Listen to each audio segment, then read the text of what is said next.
Errou. Pastor, e aí chama a atenção o alcance, né, que o senhor tem aí nas redes sociais. A gente sabe que o senhor é formado em teologia, filosofia, é pós-graduando, pessoal, em sexualidade em uma universidade, né, americana. Então a gente vê como que o senhor tem se especializado nessa área e o alcance, né, muito grande. Como é, então, ser pastor hoje na internet? Eu não acho tudo isso, né? É ok, né? Então, eu acho que é um trabalho difícil, porque é comunicação, você sabe muito bem. Não é fácil você conseguir traduzir, digamos assim, né? Essas questões para uma linguagem que alcance muita gente, porque tem toda uma lógica. Acho que diferente de uma igreja local, eu acho o trabalho na igreja local muito mais complicado, né? Eu atuo mais como um apoio, digamos assim, para, dentro desse nicho da sexualidade, pensando nos desafios contemporâneos da sexualidade. Mas é um trabalho como qualquer outro, tem que ter muito, assim, como é que eu posso dizer? Tem muito suor, muita tentativa e erro. Porque parece porque está na internet, né, é algo mais superficial, mas a gente vê o tanto que o senhor se dedica, pega casos de repercussão e traz à luz da palavra. Então, realmente é para reafirmar o prazer de tê-lo aqui conosco. Obrigado. O senhor sinta à vontade, estamos aqui para aprender mesmo, tá certo? Amém. Vamos conversar muito aí nesses 2 dias. Muito Fique obrigado. à vontade, pastor. Obrigado. Amém. Então daqui eu já vou, né, gente? Já é comigo? Vamos embora. Boa noite de novo. Sejam todos bem-vindos, é um prazer, é uma alegria estar aqui. Venho de Belo Horizonte, sou de Belém do Pará, mas moro... Você vai ficar com isso aqui? Moro em BH há 4 anos, é isso. Estou no 4º ano lá em Belo Horizonte, não tem muito tempo. Sou casado, tenho 2 filhos, uma filha de 13 anos e um menino de 8, estão lá em Belo Horizonte. Sou natural de Belém e eu trabalho junto com a minha esposa desde 2005, já vão aí 17 anos, no ministério específico na área de sexualidade. Então eu trabalho muito tempo antes de Instagram, né, de ter mais presença no Instagram. É uma coisa que já vem de uma trajetória mais antiga. Eu vou tentar, eu não sei, acho que amanhã eu conto melhor como começou, tá? E tem toda uma longa história para entender como começou, então não pode perder amanhã, porque aí a gente conversa melhor sobre a origem do ministério. Mas o objetivo principal do nosso ministério, e é o objetivo de nós estarmos aqui reunidos, é tentar pensar biblicamente os desafios contemporâneos da sexualidade. Então é isso que a gente faz, né? Com uma diversidade de iniciativas presenciais e online, a gente tenta abordar os desafios contemporâneos da sexualidade, porque a frase que eu mais ouço nesses últimos 17 anos é uma frase que talvez você já disse, que é assim: a igreja não está preparada. Já viu esse negócio? A gente ouve muito isso, né? Eu já vi isso de pastor jovem, de pastor muito idoso, de pastor menos conhecido, mais conhecido. Eu ouço isso frequentemente: a igreja não está preparada para lidar com esses assuntos. Então a minha vida tem se dedicado a tentar diminuir esse problema, né? Esse problema. É claro que a gente nunca resolve tudo, mas a gente tenta minorar essa questão. Por que a gente não está preparado? O que nos falta para estar preparados? Então, tudo que você vê de iniciativas de diversos cursos online, tem muita coisa acontecendo lá no Instagram e na vida do dia a dia da igreja. Eu esqueci de falar, eu sou pastor na Igreja Batista Central, lá de Belo Horizonte, então também atuo junto com a minha igreja lá em BH. Então, tudo que você vê como iniciativa é uma iniciativa para tentar ajudar na capacitação. É uma coisa muito ligada ao ensino, à capacitação da igreja local, de cada um de nós, para que a gente possa lidar na família, na cultura, na igreja, com esses assuntos dedicados à sexualidade. Então, esse é o nosso objetivo. Quem não segue ainda no Instagram tem a obrigação de fazer ainda hoje, tá? Quem não seguir, eu vou rogar uma praga, tá? Uma praga, uma maldição muito séria. Então, você, por favor, segue logo, que é seríssimo. Praga sexual pega, tá? É perigoso. Não posso falar detalhes porque está gravando. Então, lá você conhece melhor todo o conteúdo. A nossa primeira noite, eu costumo fazer a primeira fala dos eventos que eu tenho feito por aí, pelo Brasil, eu costumo dizer que é a minha pregação, que se você falasse assim, você só tem uma vez para pregar, você só tem uma oportunidade, o que você pregaria? E é isso que eu vou pregar hoje. Tá? Então, essa fala é a fala mais importante de todas que eu vou falar nesse fim de semana, tá bom? Essa aqui. Ela é mais importante porque ela é menos técnica, mas ela é muito mais profunda. A nossa preocupação, e por isso nós estamos aqui, tem a ver com a nossa sexualidade. E a gente imagina que as nossas dificuldades maiores são nesse campo. Então eu aprendi que as pessoas chegam perante mim e falam assim: Davi, eu tenho um grande problema. Ou então, na minha família tem um grande problema. Na minha igreja tem um grande problema. Aí você já sabe qual é a área. Qual vai ser a área? Sexual. Então, eu vejo pornografia e não consigo largar. Eu sofri determinada experiência que eu não deveria ter sofrido. Eu tenho atração homossexual, eu não sei lidar com isso.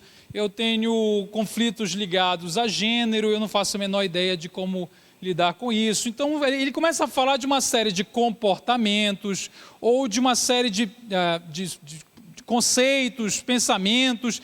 Como é que eu lido com a minha sexualidade? A sexualidade parece ser uma coisa muito difícil e ela realmente é muito complexa, mas as pessoas têm a noção de que esse é o problema mais profundo, é o pior. A crise se estabelece porque aparece na sexualidade alguma coisa, a gente fica muito preocupado. E eu queria dizer para vocês que, independente daquilo que você viva, ou você testemunhe na vida de alguém, da sua família, na igreja, o maior problema das pessoas, de todos nós cristãos, vou colocar os cristãos, isso se aplica aos não cristãos também, mas eu vou fazer esse recorte. O maior problema de qualquer cristão nunca é a sexualidade. Olha o que eu estou dizendo. Nunca é a sexualidade. A sexualidade é um grande problema, pode ser um grande problema. Pode ser muito intenso, mas eu estou dizendo que existe sempre. Se a gente levar a Bíblia a sério, existe sempre uma questão mais profunda que a sua sexualidade, que sustenta geralmente esses problemas, que está por trás desses problemas, que está alimentando essas questões. Então, com o passar do tempo, aliás, no início do meu ministério, eu achava que eu precisava dar dicas para as pessoas, falar para elas coisas, para elas mudarem o comportamento. Então, eu estou fazendo uma coisa, eu preciso parar de fazer essa coisa e fazer outra coisa. Ou seja, era mais ou menos assim, tem uma lista de coisas que você faz que está errado, vocês estão me acompanhando? E você tem que fazer uma lista de coisas certas e deixar de fazer uma lista de coisas erradas. Então era uma abordagem muito comportamental. E aí isso se sente muito no Instagram, porque a galera fica toda hora, mas isso pode, isso é pecado, isso é pecado, isso é pecado, isso é pecado. Comer jambu, jambu vocês não conhecem, é coisa do Belém. Comer açaí com peixe frito é pecado? Uma coisa assim. Que não é pecado, porque lá em Belém a gente come açaí com peixe frito, evidentemente. Que é como a Bíblia manda. Então a gente fica muito no comportamento e a gente acha que o que a gente precisa é de uma lista. E aí, irmãos, existe algo que é muito mais profundo. E é sobre isso que eu queria falar hoje. Então eu vou começar de dentro para fora, tá? Amanhã eu prometo que vou enfocar mais os aspectos assim, mais detalhados, mais técnicos sobre sexualidade. Mas eu queria começar com o seu coração. Eu quero falar do seu coração e abrir a Bíblia com você lá em Lucas capítulo 14, que é uma das frases, uma das passagens de Jesus mais fortes que ele pronunciou. Lucas 14, 25. Evangelho de Lucas, capítulo 14, versículo 25. Lucas 14, 25 fala assim: grandes multidões o acompanhavam e Jesus, voltando-se para eles, lhes disse: se alguém não me amar mais do que a seu pai, se alguém vem a mim e não me amar mais do que seu pai, sua mãe, sua mulher, seus filhos, seus irmãos e suas irmãs, e ainda mais do que a sua própria vida, não pode ser meu discípulo. Irmãos, esse texto aparentemente nada tem a ver com o nosso tema sexualidade, mas ele fala da coisa mais importante, que está na infraestrutura dos nossos comportamentos, que estão nos alicerces dos nossos comportamentos. Preste atenção. Você se relaciona com as pessoas, você atua a partir daquilo que você ama no seu coração.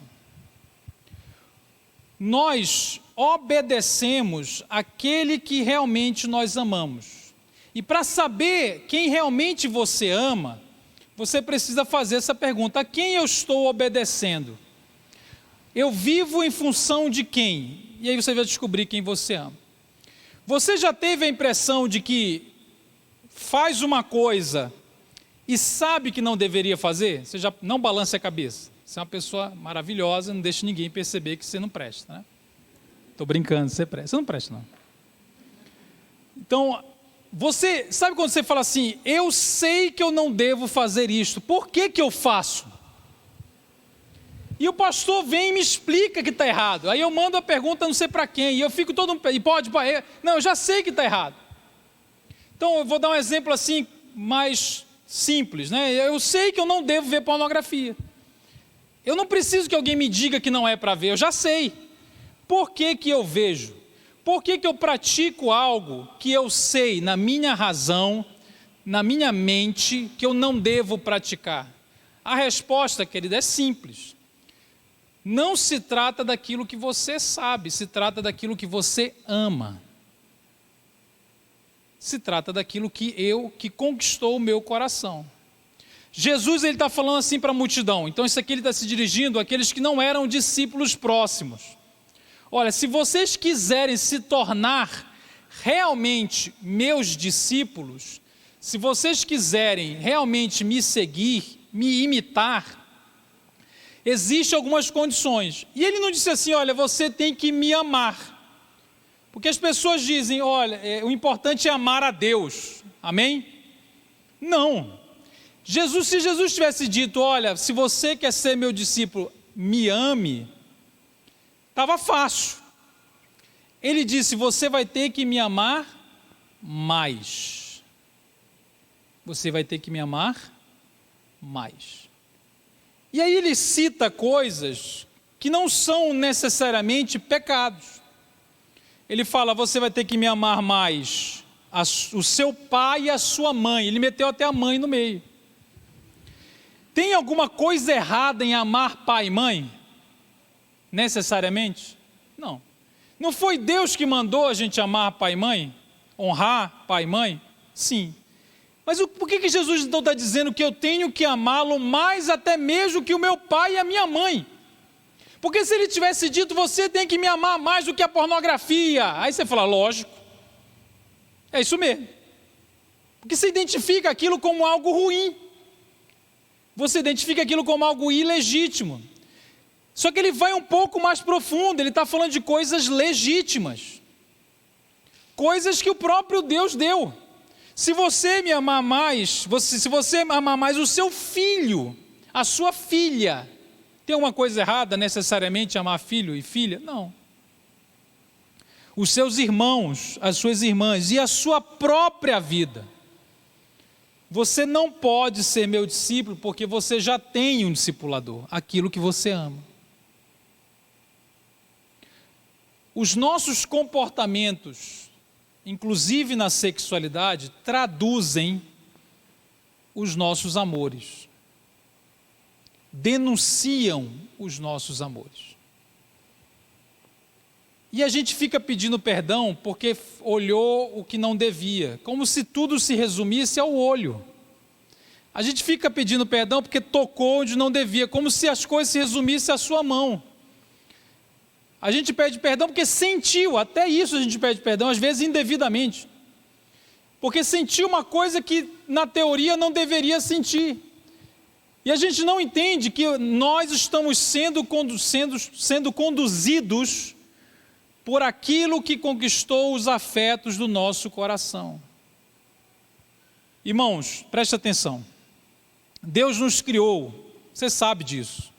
Deus criou tudo muito perfeito, tudo muito pleno. A sexualidade, ela não começa com o pecado, né? É um outro erro da igreja.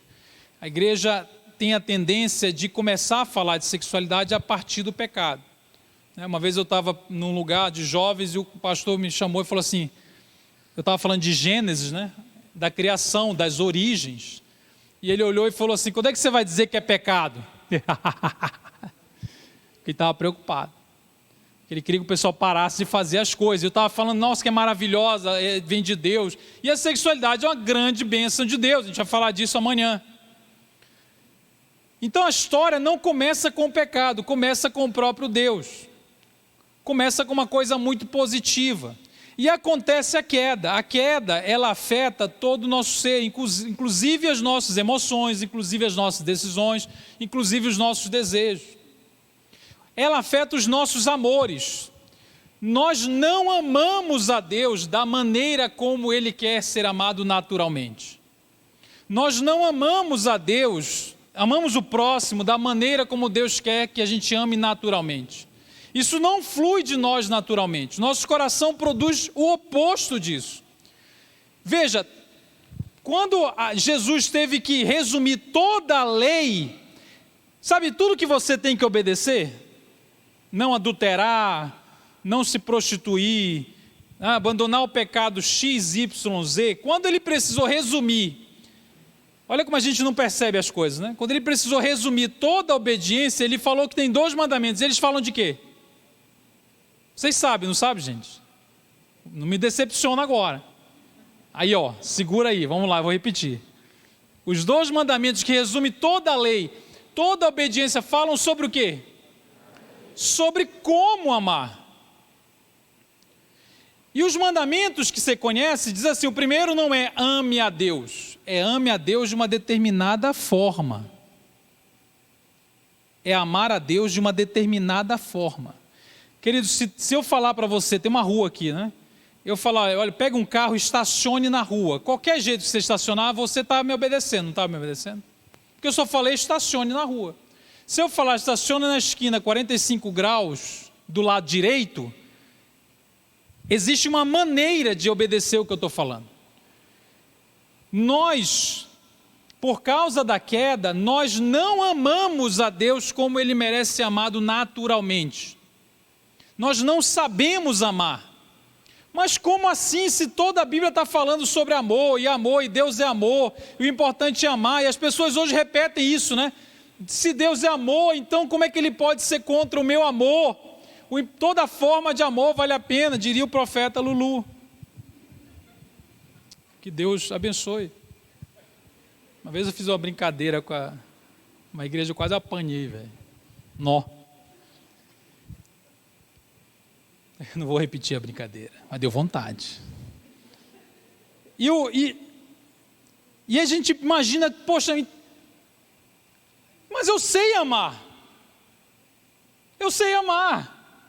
A gente vê Hollywood, todo ano tem um filme novo sobre como a gente é maravilhoso e como a gente ama. E o amor é a coisa mais importante. E o amor é o que traduz toda a nossa bondade, misericórdia, e mansidão e beleza. Veja, irmão, se você tem um filho, aliás, não precisa nem ter um filho, se você é um adolescente meio retardado, tem vários aqui, tenho certeza. Sempre tem. E você não sabe fazer um ovo cozido, você não sabe fazer o ovo cozido, né? Porque você é uma pessoa muito retardada. E você fala, mãe, eu não sei fazer um ovo cozido. Aí a sua mãe vai sair de casa e por algum motivo você vai ter que enfrentar e fazer um ovo cozido. E a sua mãe escreve uma carta, faz uns vídeos né, apontando frases, um tutorial.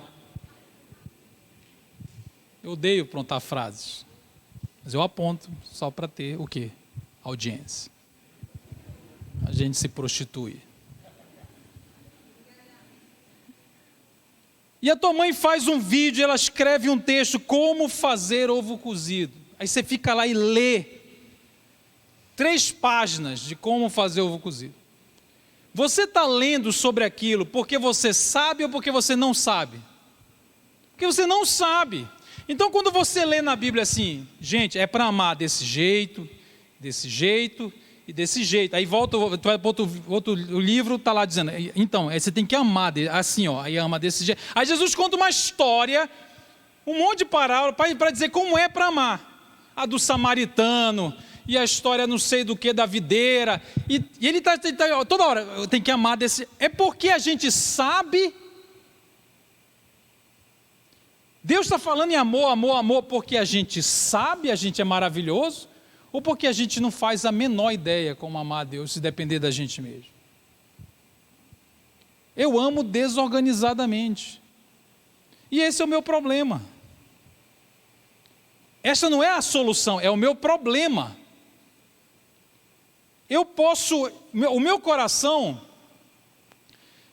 eu posso ter uma relação com a minha mãe e dar BO, é o que Jesus está dizendo aqui. Eu posso considerar, eu posso passar a amar desorganizadamente a minha mãe, o meu pai, o meu filho, a minha filha. Não é que eu vou amar o diabo, não precisa, basta a sua mãe. Mais do que a Jesus. Eu começo a amar o outro e eu começo a amar a mim mesmo. Eu posso ficar intoxicado com o próprio amor que eu me dirijo a mim mesmo. Porque eu começo a me escutar mais do que a Deus, eu começo a me guiar mais do que a Deus, eu começo a achar que o importante é que eu obedeça a mim. O importante é que eu siga os meus instintos. Então veja, nós amamos de uma maneira completamente desorganizada. Desorganizada. E Jesus está dizendo aqui, você quer realmente seguir, você quer sair da multidão e viver uma vida na qual você me segue, você quer, independente daquilo que você sente, independente daquilo que você deseja, independente do que você tem, você quer, a primeira coisa não é se você tem atração heterossexual, se você tem ou não tem um vício sexual, se você gosta ou não gosta não sei do que, se você vai casar ou não vai. A primeira pergunta, a mais importante, não é do seu comportamento, não é da sua sexualidade. A primeira pergunta, a mais importante que Deus está fazendo agora no seu coração é: quem é que você ama mais? Porque se você não amar mais a Cristo, tudo o que Ele te pedir é um fardo insuportável. Ora, quer dizer que eu vou ficar sem sexo até casar? Você acha um absurdo. Você sabe qual é a diferença de olhar para o que Jesus me fala e ver um grande fardo e olhar e ver um privilégio de segui-lo? Qual é a diferença? É se eu amo Ele mais do que amo a minha qualquer coisa. Eu não amo mais. Se eu não amo mais, tudo é fardo. Porque eu não amo a Jesus desse tamanho. Eu quero amá-lo da minha maneira. Minha risada é assim mesmo. É do Coringa, né, velho? Hoje que eu vi o filme, fiquei preocupado com a saúde mental do Coringa. Irmãos, nós então estamos diante disso. Da pergunta no nosso coração: quem a gente ama mais? A gente vai ser discípulo daquilo que conquista o afeto do nosso coração. Então eu preciso descer para o coração e perguntar para mim mesmo: quem eu estou servindo? Quem eu estou amando? Como é que isso aparece na minha sexualidade? Vamos lá, vamos tentar aplicar isso à nossa sexualidade. Gente, deixa eu fazer um parênteses aqui. Quando eu refiro à palavra sexualidade, eu não sei se você entende o que eu quero dizer. Sexualidade não é sinônimo de sexo, tá bom? Sexualidade não é sinônimo de sexo. Relação sexual é uma coisa que tem a ver com a sua, claro que tem a ver com a sexualidade. Mas não, a sexualidade não se resume a fazer ou não sexo. Por isso que quando eu falo, por exemplo, a minha esposa dá um curso chamado Como e Quando Falar de Sexualidade com Crianças. Ela fala sobre fazer sexo com crianças, o que você acha? É claro que não. A criança tem sexualidade? Tem, mas ela pode fazer sexo? Não, mas ela tem sexualidade. O solteiro, é engraçado que a gente usa a expressão assim, né? Vida sexual ativa. Já viu essa expressão? Já viu vida sexual ativa? É como se você não estivesse praticando sexo, é como se a sua sexualidade estivesse desativada. Isso não existe. Todo mundo tem vida sexual ativa, você sabia disso? E não tem nada a ver com fazer ou não sexo, tem a ver que você tem sexualidade. Ela não está offline. Ela não está tipo o pai está off. Né? Ela está acontecendo agora. Ela está acontecendo a todo momento. Ela está acontecendo. Ela não acontece quando você decide ir para a cama com alguém somente. Ela está acontecendo. É uma dimensão humana. A sexualidade é uma dimensão criada por Deus. Ela não é sinônimo de relação sexual e ela é complexa. Porque ela tem a ver com o seu corpo, com a parte biológica, tem a ver com a parte dos afetos e tem a ver também com todo o seu meio social. Então é uma coisa muito complicada e realmente difícil de entender às vezes. Por que cada um é de um jeito, cada um é subjetivo, muito específico. Então a sexualidade é uma dimensão que Deus criou e que deve estar sendo administrada por quem? Pela minha pessoa. Imagina que a sexualidade é um grande recurso que você tem. Deus te deu. Lá em Gênesis, façamos o homem a nossa imagem e semelhança. Homem e mulher os criou. Deus os abençoou e lhes disse, sejam fecundos. Você sabe o que é ser fecundo? É ter filho. Para ter filho tem que fazer o quê, gente? Hein? Com consórcio de fralda. Né? Então lá em Gênesis, antes de haver pecado, Deus fala assim, façam sexo. Essa é a versão que eu vou lançar. Versão sexual da Bíblia, né? Façam sexo, sede fecundos, Deus os abençoou. A primeira menção de bênção na Bíblia tem a ver com o quê? Com a vida. E vida e bênção tem a ver com o quê? Com sexualidade. É uma das coisas mais divinas que a gente tem na Bíblia. Porque está ligado à bênção, está ligado à vida, à geração de vida e ao prazer. A felicidade, tudo isso é sexualidade e tudo isso está entregue para você. Você tem que administrar, grifa a palavra administrar. Porque quando eu era novo, eu tinha lá, não conseguia parar de ver pornografia e eu lembro que eu queria o quê? Que Deus me tirasse esse negócio. O que eu queria? Eu falei assim, Deus, eu vou ler a Bíblia, ler, orar, vou ficar tão bem que eu vou andar e eu não vou mais ser tentado, não vou ter que lidar com desejo, eu não vou ter que lidar com afeto, eu não vou ter que lidar com esse negócio do prazer, que fica me atraindo. Eu quero o quê? Que o Senhor tire de mim, que o Senhor, já tem até música, né? Assim, tira de mim, joga, me capa. Você já orou me capa, eu tenho certeza.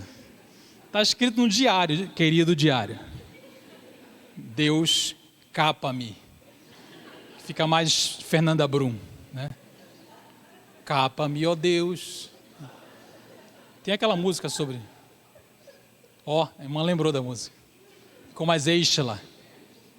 Mais uma coisa, Cassiane. Eu falei, Deus me capa. Por quê? Porque eu queria que Deus me livrasse da administração. Eu não quero ter de lidar com isso. Eu quero suprimir isso. Poxa, mas para que me serve esse negócio de desejar as pessoas se eu decidir? Deus, eu amo o Senhor, eu vou seguir a Cristo, então quero dizer o seguinte, você vai guardar o sexo para o casamento. Pô, legal, eu amo Jesus. Eu decidi, tá bom, eu vou te amar mais do que tudo, que a mim mesmo, do que a todo mundo. E aí eu começo a seguir a Jesus, e aí eu começo a entender que aquilo que é a vontade de Deus. Só que eu olho para os meus afetos, eu olho para as minhas atrações sexuais, mesmo que elas sejam hétero, para qualquer pessoa, tá gente? Estou falando de qualquer um. As minhas atrações, meus afetos e o desejo, não sabem, parece que eles não sabem que eu decidi. Eles não fazem a menor ideia. Eles continuam acontecendo. Aí eu converto e ele continua acontecendo. Aí eu falo, tem um demônio. A pessoa ora, sai 3 demônios, fala, mas continua acontecendo. Ainda tem mais. a pomba girou, um negocinho. Ou não. Então veja, por que os meus afetos, por que os meus desejos não desaparecem? Eles continuam existindo. Embora eu tenha escolhido um determinado caminho. Quer dizer, eu decido que eu vou viver pelo certo, eu vou amar mais a Jesus, mas os meus sentimentos e afetos continuam existindo. Isso é a administração da minha sexualidade. Veja, você tem uma série de decisões, por exemplo, que são racionais, que são de fé. Então você decide assim, quem já fez essa oração também vai se identificar, eu vou casar com um crente, vou namorar só crente. Coitado. Para achar um crente hoje está difícil. Mas tem vários aqui, que você vai achar hoje. Amém? Estou brincando, gente. Não fala mãe para isso. Isso é coach. Aí você está de brincadeira. Isso é coach, né? Isso não existe. Está tudo desviado. Aí você fala assim, eu decidi, porque eu amo mais Jesus, então o que eu vou fazer? Eu decidi que eu vou me relacionar, eu vou casar com... Isso é uma crença. Isso não é um sentimento. E de repente você decidiu isso, mas passou uma semana, você está apaixonado por um endemoniado qualquer. Por que eu estou apaixonado se eu decidi fazer o certo? Por que eu decidi seguir a Cristo, mas alguma coisa liga os meus desejos, eles não simplesmente me obedecem? Você já tentou parar de gostar de alguém e não conseguiu? Não levante a mão.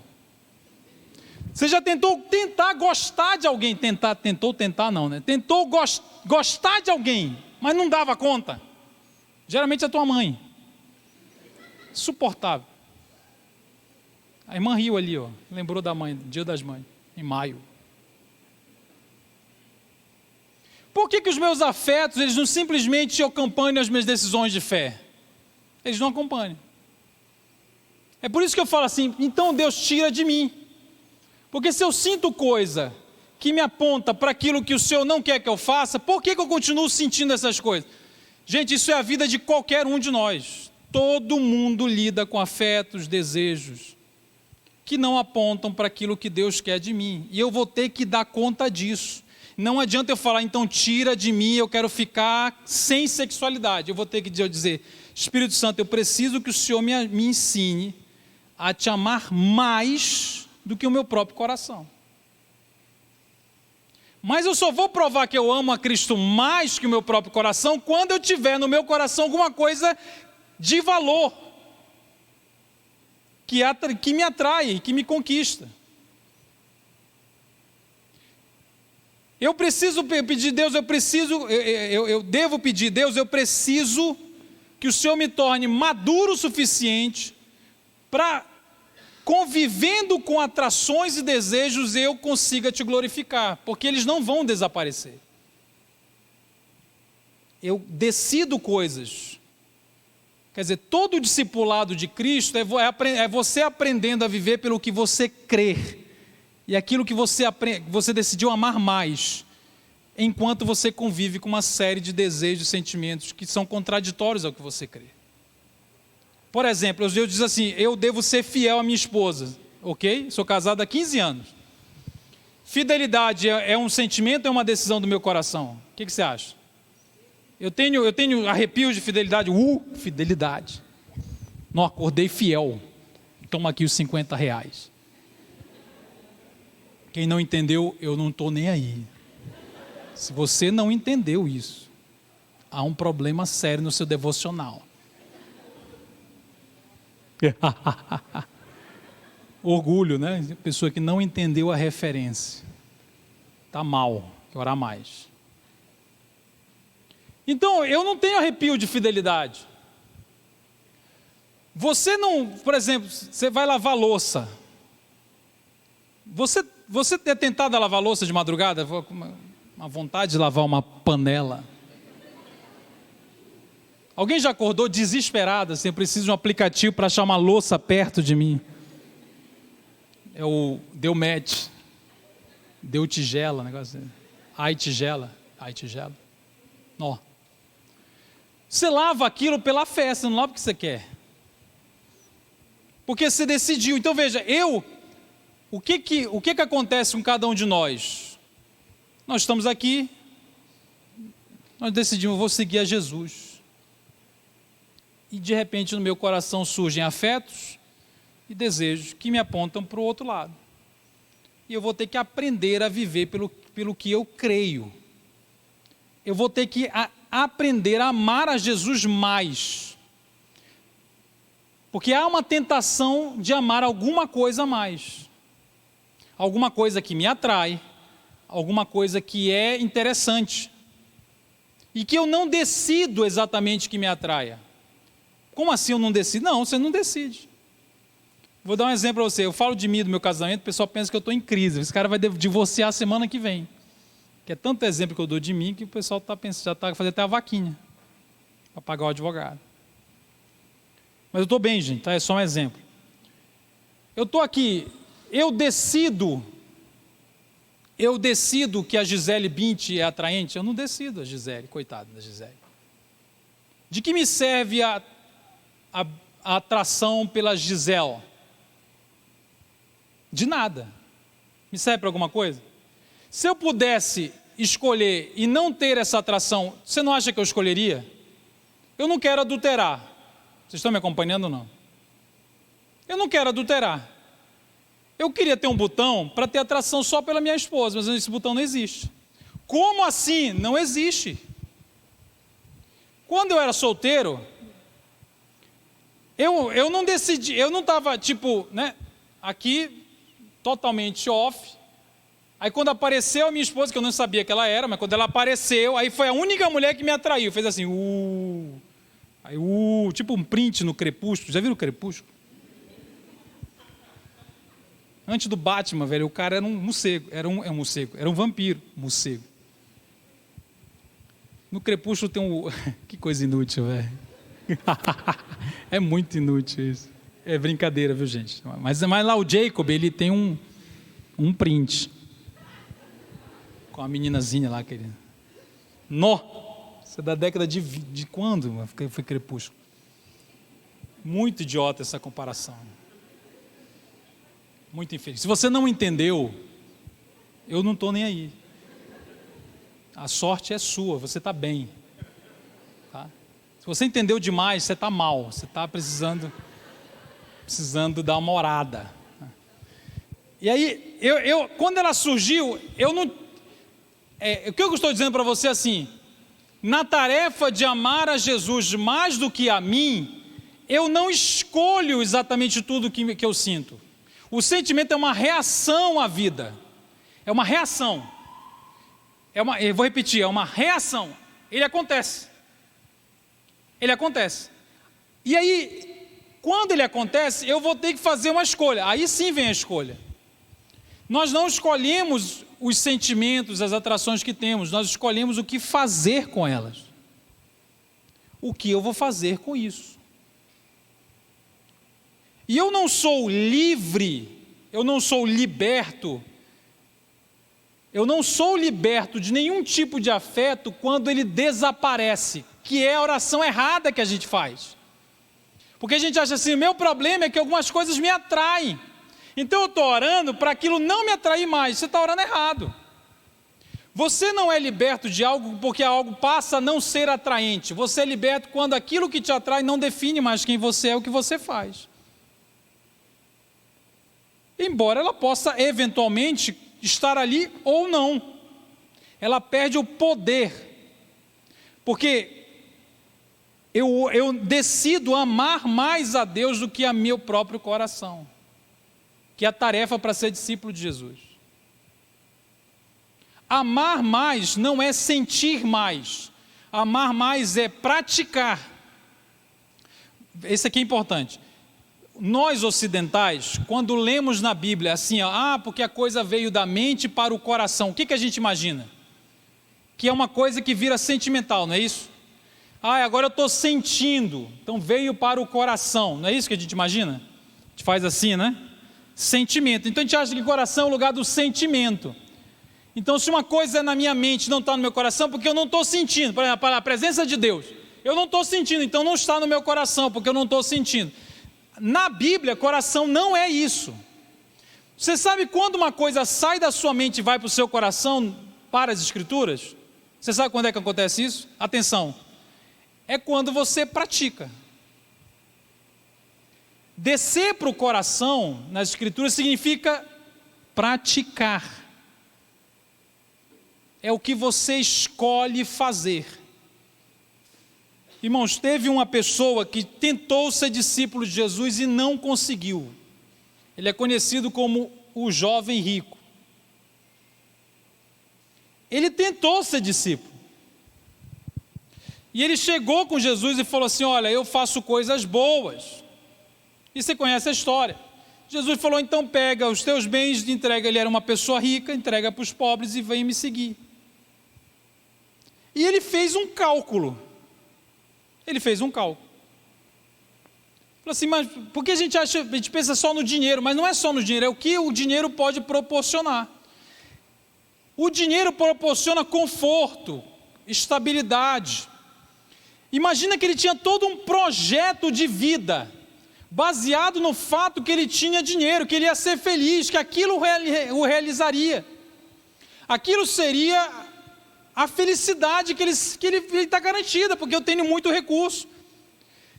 E aí, de repente, Jesus fala assim: você então vai entregar tudo, todo o seu projeto, toda a sua maneira de ser feliz, e você vai me seguir. Ele fez o cálculo e a conclusão dele qual foi?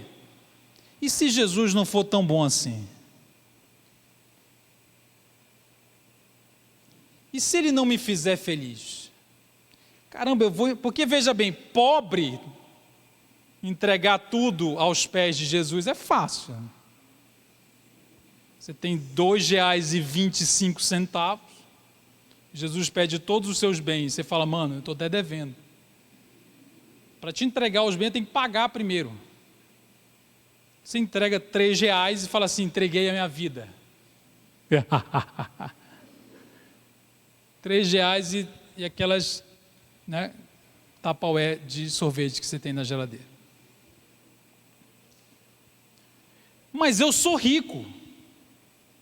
Eu tenho muita coisa a perder. Esses dias eu tenho ouvido muito as pessoas falarem assim: cara, eu acho injusto. Porque você fala, todo mundo então tem que entregar os seus afetos.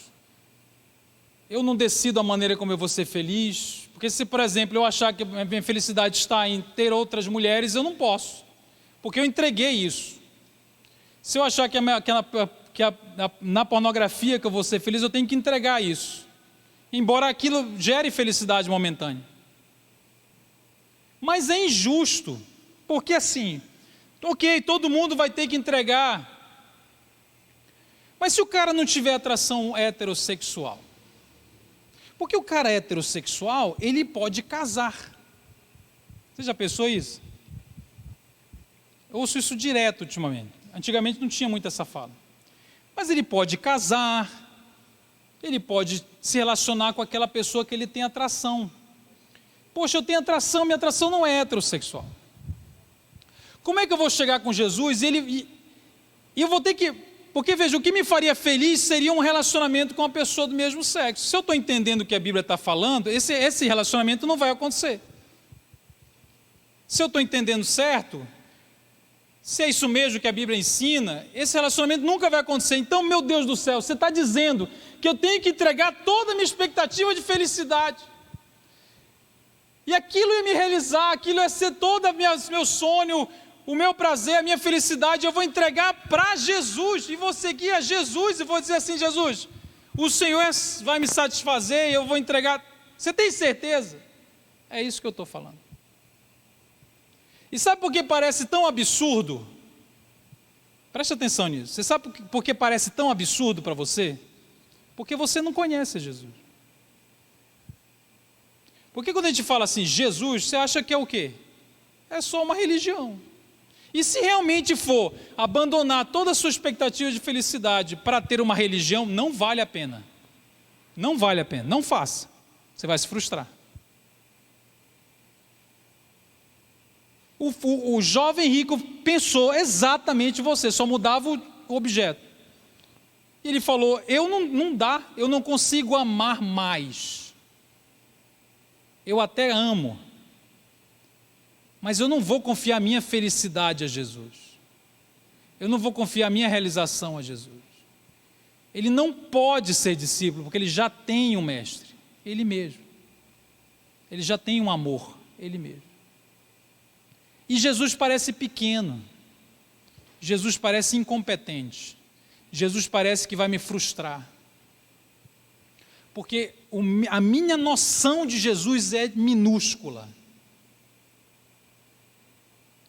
Eu não entendo que Jesus é a vida. Eu não entendo.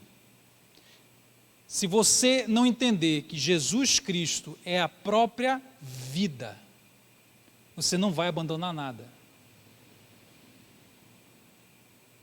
Se você não entender que você pode ter tudo que você sonhou, mas se não tiver Cristo, isto é simplesmente correr atrás do vento, que tudo que você diz que é felicidade, Jesus chama de vento vazio, porque você olha e vê felicidade, ele olha e vê o quê? Nada. Como é que pode eu olhar para uma coisa e falar, e tudo que eu preciso para viver, e Jesus olhar para a mesma coisa e falar assim, isso é um caminho de morte, isso não tem nada aí. Alguém está olhando para a coisa errada, de maneira errada. Então, irmãos, eu só entrego a minha sexualidade, e falo assim, está aqui todos os meus afetos, todos os meus desejos, eles existem, eu não vou negar, eles estão acontecendo, mas assim, eu prefiro a Cristo, porque Cristo é a vida. E se eu tiver cada realização dos meus afetos e não tiver vida, eu vou experimentar simplesmente a morte, o nada. Eu serei discípulo de mim mesmo. Tem um versículo, eu já vou terminar, lá em Hebreus. Se você quiser, fica à vontade, Hebreus 11. Que fala de Moisés.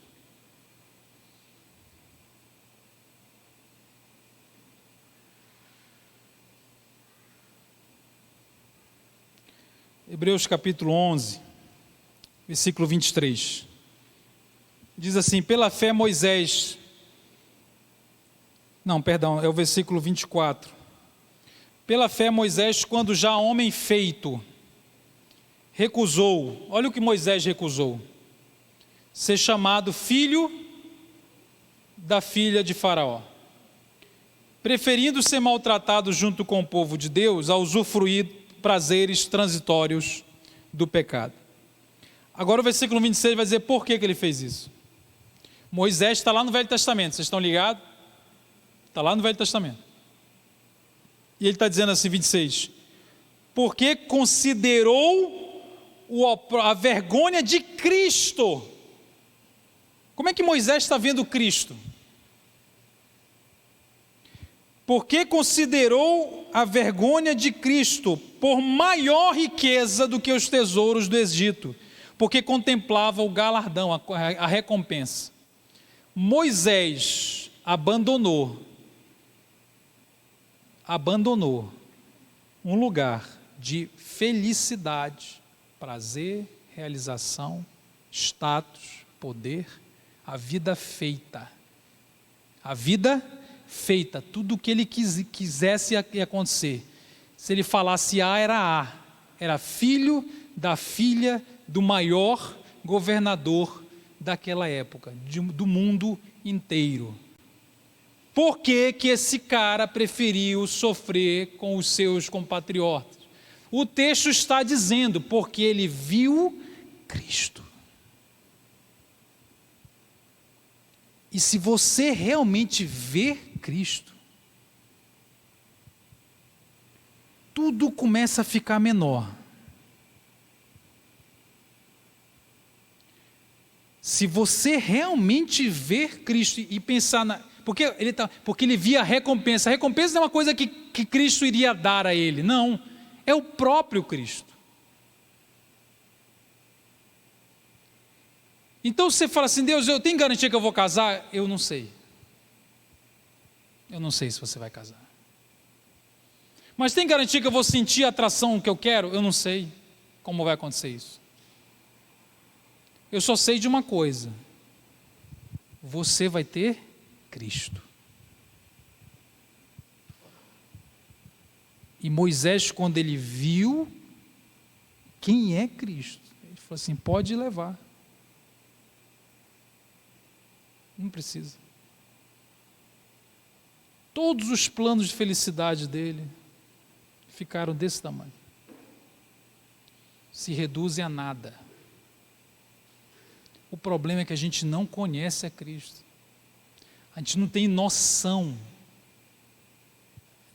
O apóstolo Paulo viu Cristo. Bastou ele ter o quê? Uma frase. Você conhece a história também, não conhece? Ele viu e Deus falou uma frase com ele. Todos os planos de estabilidade e felicidade foram deixados.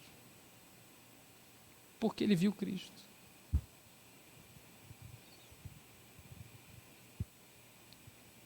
Então, meu querido, o que a gente precisa clamar hoje? Falar assim, Deus, eu preciso ver quem é o Senhor. Porque eu acho que o Senhor não é tão de confiança assim. Porque eu acho que o Senhor não é suficiente. Eu acho que eu posso me fazer feliz mais do que o Senhor. Então como é que eu vou abandonar?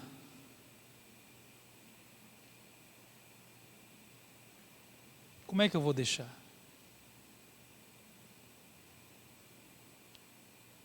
O Paulo fala em Filipenses assim, que Deus suprirá cada uma das nossas necessidades em Cristo.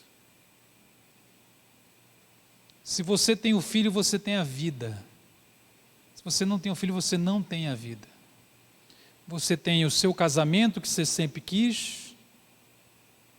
Você pode ter os direitos que você sempre sonhou. Talvez até você tenha direito mesmo. Você tem o controle da sua própria vida. Agora, Jesus mesmo está te dizendo, não pode ser meu discípulo.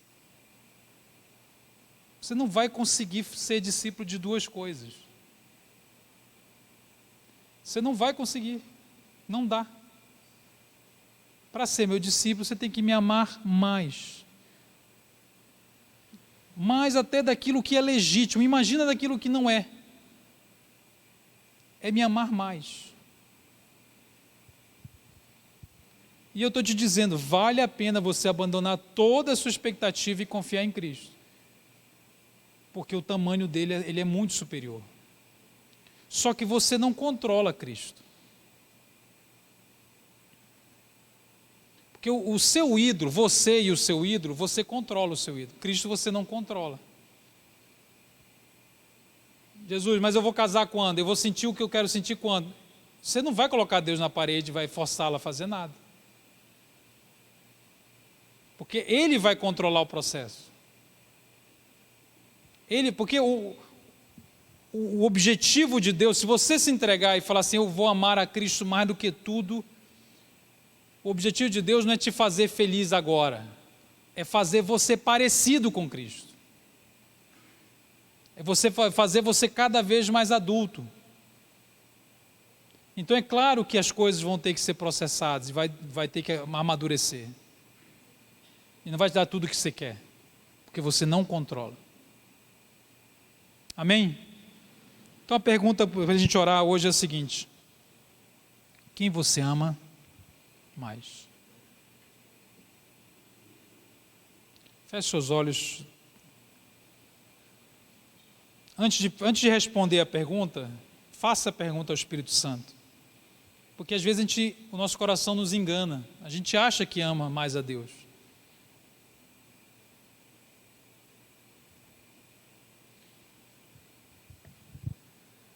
Faça a pergunta ao Espírito Santo. Quem eu amo mais?